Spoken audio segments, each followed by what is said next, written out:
Dr. Wesley Smith. I'm the Chief Scientific Officer and co-founder of HealthSnap. We'll be talking about remote physiological monitoring and the use cases where it can be used for different use cases, of course, across the clinical spectrum. And I know some people will be trickling in here at the beginning, and I was asked to give a little introduction as to my background and where my expertise has been and where I'm heading in this field along with our HealthSnap team.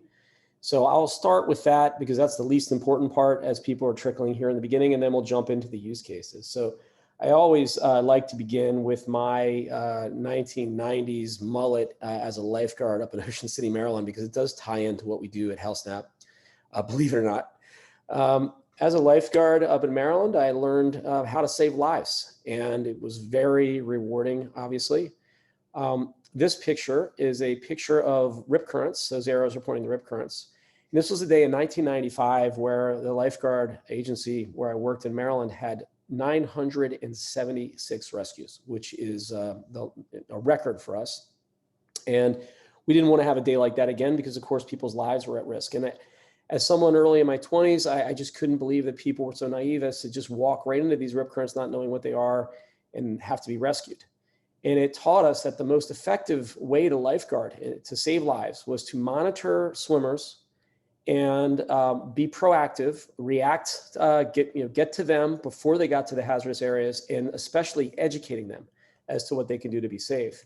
And when we look today at remote patient monitoring and technology being integrated in digital healthcare, we see a very similar situation where we can be proactive and we can see individuals as we monitor their physiological data, and we can tie it into their lifestyle as it trying to drifts them into the dangerous currents that lead to chronic disease and the chronic disease burden, which we can prevent by getting to the root cause. Monitoring is one piece that when you combine it with education about lifestyle, you can help get to the root cause of chronic disease, saving millions of lives, and of course, saving money as well because of the chronic disease burden. At the University of Miami, I've directed the undergraduate pre-med program in exercise physiology and nutrition and the graduate program in nutrition and taught at the med school. And I've learned that the future doctors are extremely interested in using technology to be more integrative and proactive in medicine and tying in an integrative approach with lifestyle, getting to the etiology of chronic disease. And our program grew so popular because of this emphasis on prevention and lifestyle along with technology that we had to create a robust internship program. We called it Guardrails, and it will tie into our use cases in our remote patient monitoring, because with Guardrails, we embedded students right in doctor's offices and provided the patients with detailed wellness reports using some general AI that we created at the University of Miami with some nutrition recommendations and other lifestyle recommendations, et cetera. And then it grew into HealthSnap, which came out of research at University of Miami. And we had an app, and we do have an app, and we have all these recommendations for patients, which really helps improve patient care, we feel. One of the things, though, of course, is that if this is going to be included in a practice, it's not really set up in a way, or wasn't set up in a way that really generated a significant amount of revenue to get a lot of physicians interested in incorporating it in the practice. Now, as wearables and home devices became more available, we started to show our physicians that they could monitor patients. We can give them alerts when certain physiological parameters were out of range, and this can allow for telehealth visits or other things that can be used to keep the patient on track and prevent a crisis event, keep them out of the hospital, et cetera. And that's where we really started to take off. And then when we added or CMS added, I should say, these billing codes for remote patient monitoring, we realized that now we have a great opportunity, because now we can get the patients and help them with a patient-centered approach, focusing on lifestyle and education while monitoring their data in a way that the physicians can use that data for billing purposes and for revenue generation at the same time as extending care out to the patient remotely and being able to provide better care. Of course, the pandemic pressed the accelerator on all digital and virtual care methodology. If you look before the pandemic, it was under 1% of visits being virtual. And then it's predicted after the pandemic around 25 to 30%. especially in the area of chronic disease management, care coordination, preventive care. These are all areas where we feel virtual care, based on studies like this, is here to stay. And moving into this area is a way to really streamline a more preventive, patient-centered approach at keeping patients out of the hospital, keeping them on track, and improving their health. So that brings us to the talk today on use cases. And one of the things I want to point to first is this 2021 meta-analysis, a study of studies, as to does remote patient monitoring reduce acute care use? So we don't want to use remote patient monitoring, of course, just to gather data on patients and use it for the practice and use it for billing purposes. We want to make sure that it's set up in a way that is literally going to reduce the chronic disease burden and be helpful at improving outcomes, of course, for patients. And in this study, what they found was that about 50% of the time, remotely monitoring patients will reduce hospitalizations and reduce length of hospital stays, improve outcomes. So that means 50% of the time it didn't. And the big difference between cases where remote physiological monitoring seemed to be effective was that if it was set up in a way that was patient-centered, the patients understood why they were being monitored, it was helpful to them, and it was set up in a way that improved the self-efficacy of the patients. They felt like they had better control over their condition, and at the same time improve their health literacy. If the program is set up in that way, it seems to be most effective at improving outcomes in patients. Which is why our focus has been with the monitoring to make sure that we tie in education. We have to be patient-centered, as I said, and as that study quotes as well. It's a big focus of ours, so that they know that they're being monitored for them. They should feel a sense of security. They should feel, a patient should feel that this is an extension of their provider to them at home, so that they know that if there's something that's out of range, their physician will be alerted, and they should feel comfort with that. They should feel security with that. So far, we survey our patients 30 days into monitoring, and 100% of them across the board say that they feel more secure with the monitoring in place that we provide. In addition to that, the monitoring should be prevention focused. So when you see your blood glucose out of range, whatever the physiological variable is, change in body weight associated with dyspnea or leg fatigue, or if you see a blood pressure increase, and we tie it into what lifestyle factors may be linked to this, or what lifestyle factors can ameliorate, combat, or prevent the condition from getting worse, that prevention focus is really another thing across all use cases that makes monitoring really effective. And then, of course, evidence-based. So if you're going to tie in the monitoring to some lifestyle recommendations, for example, the hypotensive effects that follow an exercise session to help control and lower blood pressure, effective with blood pressure medication, kind of working in a synergistic way, those recommendations, of course, need to be evidence-based, not just linked to whatever is the most current nutrition or exercise-related fad that's out there. And I think if you follow these three elements across all use cases with the monitoring, that's where you see the greatest level of effectiveness. So let's start with one of the ones, especially among primary care providers, that is obviously very common in an area that should be focused using remote monitoring, and that is obesity.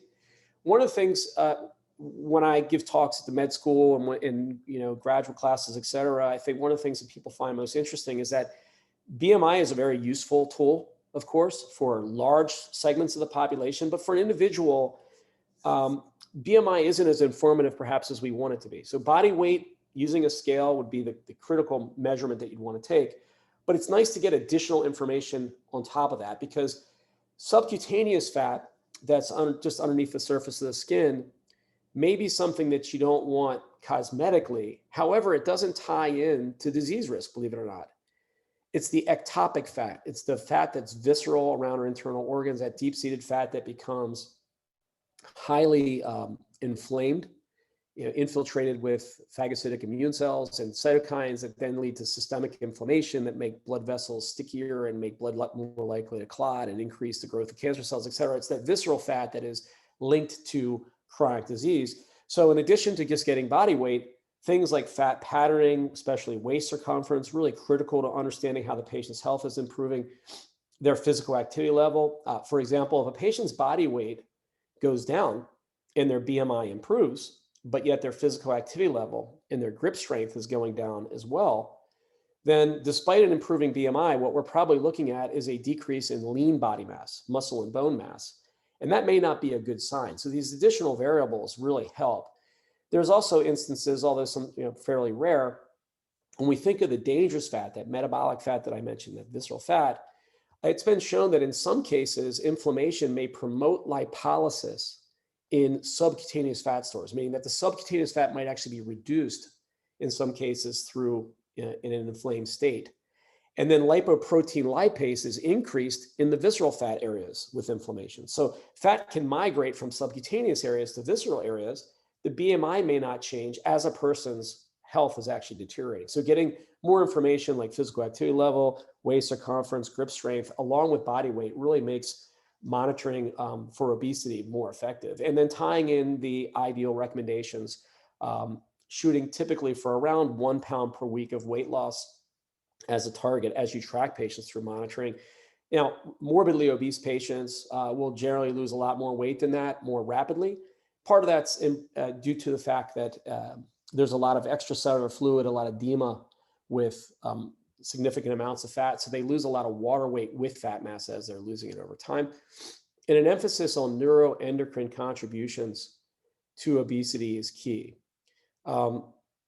It's obvious that the secret to weight loss is related to the energy balance equation and thermodynamics. You need to take in less calories than you expend. However, the part that people, I believe, get incorrect about this is how volitional it is. In other words, it's not very easy to consciously control your energy balance. I mean, you can take in less calories, of course, and you can monitor that, and you can try to expend more calories, and that certainly helps.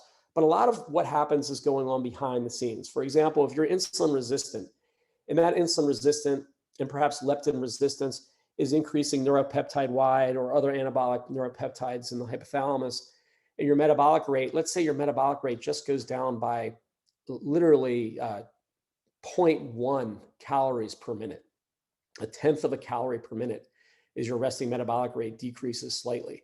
And that translates into about 14 pounds of fat gained over the course of a year. So if we focus on improving insulin sensitivity in that patient and leptin sensitivity or other neuroendocrine factors that might exist through lifestyle change, we can really get at the heart of improving body composition in obese populations. So tying in the monitoring to consultation. Now, stemming from obesity, of course, primary care and endocrinologists want to focus a lot, and cardiologists, on prediabetes and diabetes. Like right there, we're talking about a third of the population. There's over 100 million pre-diabetics right now in the United States. And with the diabetics also on the rise, the leading cause of kidney failure, limb amputations, and blindness, this is obviously a major group to focus on. And through monitoring of glucose or body weight or blood pressure, we can really make a difference in these patients, because the augmented feedback from monitoring them and tracking trends in glucose and body weight, blood pressure, et cetera, can really help keep them on track, especially, as I've mentioned, adding the educational components. Now, prediabetes or metabolic syndrome consists of 5 things. It's the elevated blood sugar, elevated blood pressure, increased waist circumference, again, that android obesity, high triglyceride, and low HDLs. And the underlying cause is insulin resistance, which is associated with those small, dense little LDL particles, smaller HDL particles, larger VLDLs.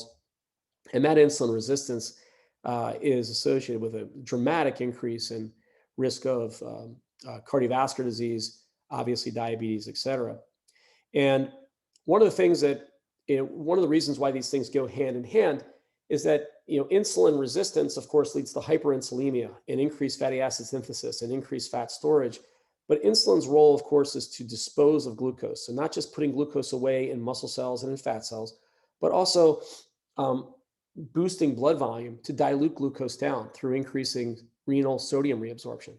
So whenever you have hyperinsulinemia, you can expect high blood pressure typically to go along with that, which is why another variable should be measured with glucose when pre-diabetics.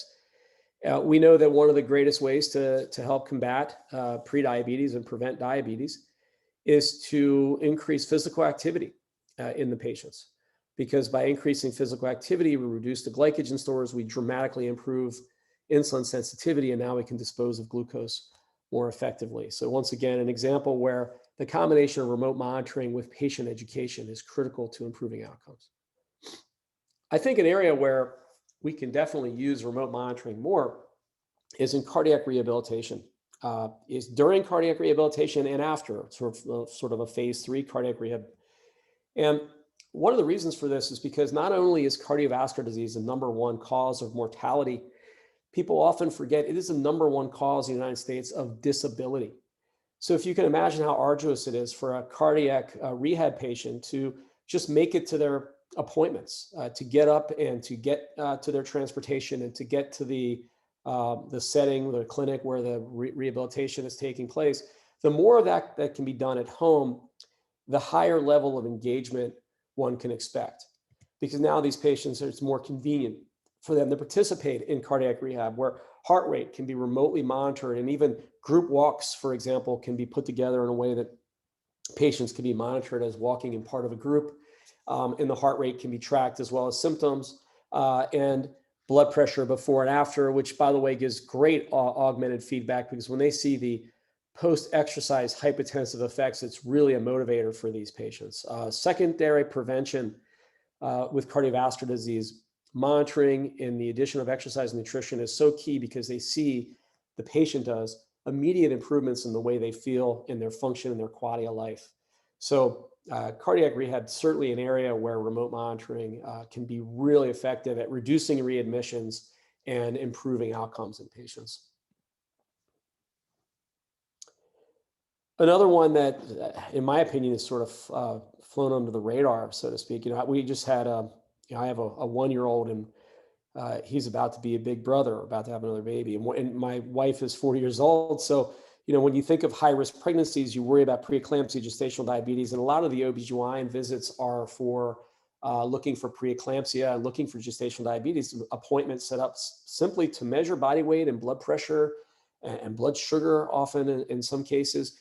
And all of these now with home devices can be monitored from home in, by the way, a client base that is highly motivated. So if you have patients, for example, in OB/GYN settings that are a high risk for gestational diabetes and preeclampsia during pregnancy, home devices are certainly a way that you can help foresee potential complications during pregnancy and get to those before they go not being seen. Atrial fibrillation, we know that some of the smart devices are getting better at detecting this from home. We can also look at heart rate along with patient-reported outcomes, things like dyspnea, energy levels, or looking at a heart rate at a given blood pressure response. So looking at rate pressure product and myocardial demand in patients that are prone to atrial fibrillation. And this can be useful at trying to spot these arrhythmias from in a remote setting. It can be effective. Another one where I think that the future is bright for this area, because with cancer, remote monitoring, again, in a highly motivated group, can be a great extension of an oncologist practice. For example, during chemotherapy, looking for fever, neutropenic fever, through measuring body temperature, looking over time at patients with cancer, or even patients that are in remission from cancer, looking at body weight changes, especially if you're able to look at lean body mass and grip strength over time, that you want to see that body weight is being preserved or even increasing, and strength is being preserved and increasing. And that can help you understand how the patient is doing over time and recovering from the cancer, or being treated for the cancer. And in addition to that, obviously different things can be monitored in terms of comorbidities with different cancers. For example, prostate cancer, the androgen deprivation therapies, by looking for some of the side effects associated with that therapy, we could help cater the treatment in a way that's most optimal for the patient. With kidney disease, looking at things that exacerbate kidney disease, like blood glucose levels and blood pressure, looking for signs of worsening kidney disease, like in changes in body weight, along with things like muscle cramps and swelling, can help be very helpful for looking at renal patients over time. And then last but not least, COPD, where we know the Bode index is an important thing to monitor in terms of mortality risk in these patients. So Bode, of course, stands for the BMI, so that can be monitored. Obstruction by looking at like peak flow in these patients, dyspnea through patient-reported outcomes, and then estimating exercise capacity from wearables.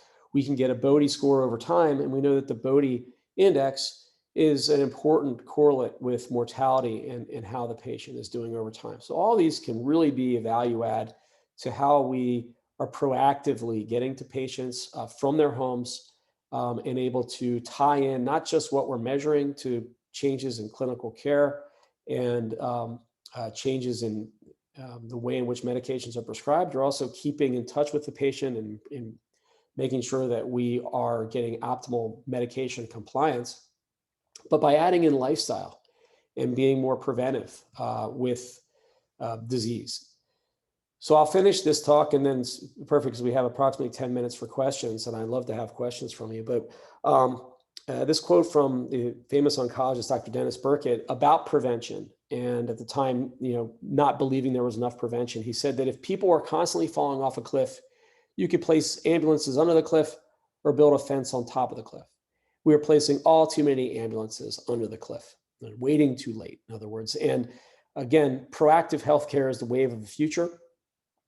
Remote monitoring across multiple use cases is really the key to that. So thank you very much. Be happy to take questions.